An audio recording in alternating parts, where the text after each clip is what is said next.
I'm Caroline Wareing and I'm a relationship manager at Slater & Gordon.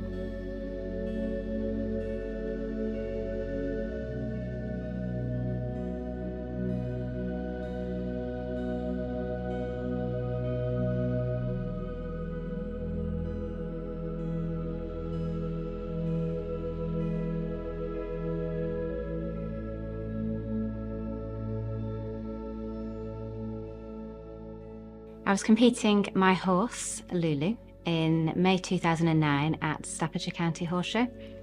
I'd had a really good day. The day had gone really well. I'd won my class and we were returning to the ring for the championship, which is when the prize winners go back in to determine who's the champion of the day. The class was going really well, Lulu was being really good, and as I asked her to canter on, something outside the ring spooked her and caused her to rear up, and in doing so she fell over backwards and landed on top of me. Unfortunately, the way I landed, I was effectively folded into two, so my feet were up on my face and then I had half a ton of Lulu landing on top of me. I was really fortunate that as it was an organised event, there was paramedics at the showground, so they were able to deal with me really quickly, and as it became apparent that I was seriously injured, they also called the air ambulance, who was there in what felt like minutes, probably a little bit longer. I've always been a very keen supporter of the air ambulance, but even more so after using them myself. They arrived on scene, they had a doctor on board who was able to give me stronger pain relief than the paramedics could, and then I was airlifted pretty quickly to Stoke Hospital. So prior to being injured, I worked as a solicitor, doing personal injury. I'd taken a career break just before my accident to bring up our children, who were then 5 and 2 years old, so quite small. Straight after my injury, I was really lucky to get into sport, which gave me a whole community of other people who'd had spinal cord injuries and other injuries, and I took part in various sports: wheelchair tennis, para-rowing, and then paracycling when I was fortunate enough to get onto the GB paracycling squad. This gave me a whole new career in that we trained full time. We trained in the morning, trained in the gym in the afternoon, and it allowed me also to bring up the family, which was my main career at the time. After I'd finished in sport, I needed a little bit more things to stimulate me, so I started to get involved in volunteering, initially for Spinal Injuries Association and also for the Backup Trust. And through my volunteering, this was an ideal opportunity to bring me back into work and to a career at Slater & Gordon.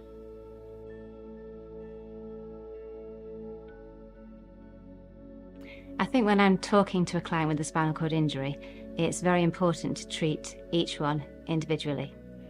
Our first point of contact with that client could be at varying stages after their injury. Some clients we might see in the trauma setting or in a spinal rehabilitation unit, so their injury has literally maybe just taken place a matter of days or weeks before, and it's still very raw and still very frightening. Other clients we might see much further down the line, perhaps even when they've been discharged home. They might only be aware at that point that they have some kind of legal recourse, or they might only be ready at that time to follow this kind of path. And getting discharged from rehab or from hospital is very daunting. It's almost like being in a bubble when you're in hospital. It's set up for you in a wheelchair, or if you need a walker or a frame. The doors are nice and wide, the bathrooms are all accessible, and very often that's not the case when you get home and you realise that the doors are narrow, you have ramps, you can't get in your friend's house, and it can often be the point where people struggle the most. I'm also aware that there's a lot of information that can be passed on to people after a spinal cord injury, and I think it's important to try and determine the speed that information gets passed on. We can signpost them to charities and give them lots of practical information, but everyone will absorb that at a different rate. For me, for example, I wanted all the information straight away. I wanted to know everything and then I could deal with it, but many people would find that overwhelming and might like it to be drip fed to them. So again, I think it's really important that you look at that individual and work out how to deal with that individual person to give them the best experience to get back to their life as they know it. I think there's no substitute from having peer support when you've had a spinal cord injury. When you're first injured, there's lots of professionals, there's doctors, there's OTs, there's physios, there's lawyers, and everyone will have their own input and their own professional opinion. But for me, there's absolutely no substitute to speaking to someone who's got that lived experience. When I was first injured, I was lucky enough to have two people, one who I met the day of my accident and one who I met at a follow-up appointment a few weeks later. And both of those individuals were instrumental in changing the way that I recovered from my injury and the way that I moved forward in my life afterwards. I'm also really comfortable about talking about any issue. Unfortunately, one of the complications of spinal cord injuries is personal complications, such as people managing their bladder and bowels. Very often people will struggle to talk about this to a lawyer or even to a doctor, and certainly the family and friends. Very often it gives the clients comfort in being able to discuss these issues, as I have the lived experience myself. It's also important to be there to support the family and friends of the person who has a spinal cord injury. Very often when you're the person with the injury, you're in hospital in a bubble and you're concentrating on your recovery, but it's the family members who are having to make the big decisions about adapting the house or childcare or how you move forward in your life. And it's nice for those family members to have someone that they can speak to, someone who they can have a look at and see how they're dealing with their life, and that can be also a great source of comfort. Prior to working for Slater and Gordon, I volunteered for the Spinal Injuries Association. The Spinal Injuries Association, or the SIA, is the largest charity who support people after they've had a spinal cord injury, as well as their family and friends. As a volunteer, I was a support network volunteer, so I volunteered under the support network coordinator for the North West. My role would be to go into the trauma centres or the spinal units after the coordinator had been in, and to have those face-to-face interactions with service users. As a volunteer, we also had the opportunity to volunteer in other environments, including hospital settings, providing in-service training for future medical staff, for doctors and for physios and OTs. This is great because it gives the opportunity to raise the awareness of spinal cord injuries. I also volunteer for the Backup Trust, which is another charity that supports individuals after a spinal cord injury. I volunteer for Backup as a mentor. The way the mentee and mentor system works is that a mentee would call or contact Backup, and this is normally with a specific problem which they would require help on, such as how to raise a family with a spinal cord injury, or how to travel, or maybe bladder and bowels. That mentee would be matched with a mentor, and their interactions would then take place over a number of telephone calls to try and help that individual move forward with the issue that they're having.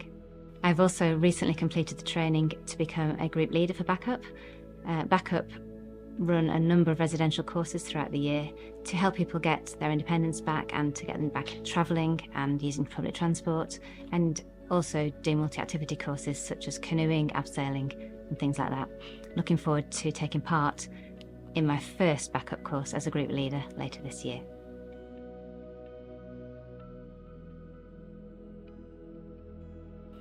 I had had some dealings with Slater and Gordon whilst I was volunteering with the SIA, as Slater and Gordon were a trusted legal partner for the SIA. I had just started to consider looking for a job, as my children were getting a little bit older and no longer needed me quite as much, when Slater and Gordon approached me with the idea of a relationship manager job.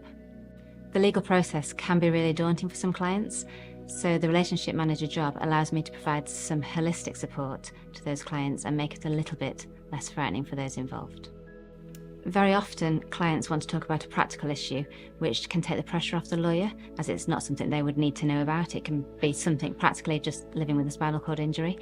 But quite often a matter might arise which is important to the lawyers, and I can obviously feed that back to the lawyer to help them with their case. I can also give practical advice to the lawyers, especially towards the end of the case, when the case is being quantified. I've lived with a spinal cord injury for 16 years myself, and I know how expensive it can be. I also am aware of the practical things that we need to buy, such as wheelchairs and mobility equipment. We've also built 2 houses, so we have experience in adapting properties, and I can feed this back to the lawyer at the end of the case and when they're trying to determine these factors.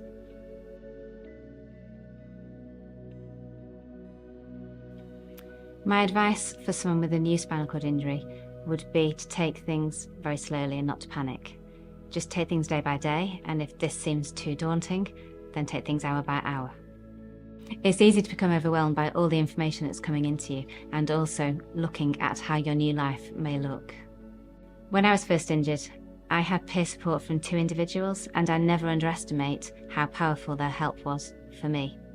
I'm privileged to now be in the position where I can play that forward and provide that support to others who've had a spinal cord injury. Every individual and every spinal cord injury is very different, and undoubtedly it is a life-changing injury. And whilst it can be very daunting, the reality is that life can be just as good as it was before. It's very easy in those early days to focus on what has been taken away and what we can't do anymore, rather than focusing on what we can do, albeit with a few adaptations. I think it's really important to have some kind of community, whether that's peer support from someone like myself, or through sport, or through a charity. It's very easy to say, but you'll surprise yourself how resilient you can be and how you can move forward in your new life.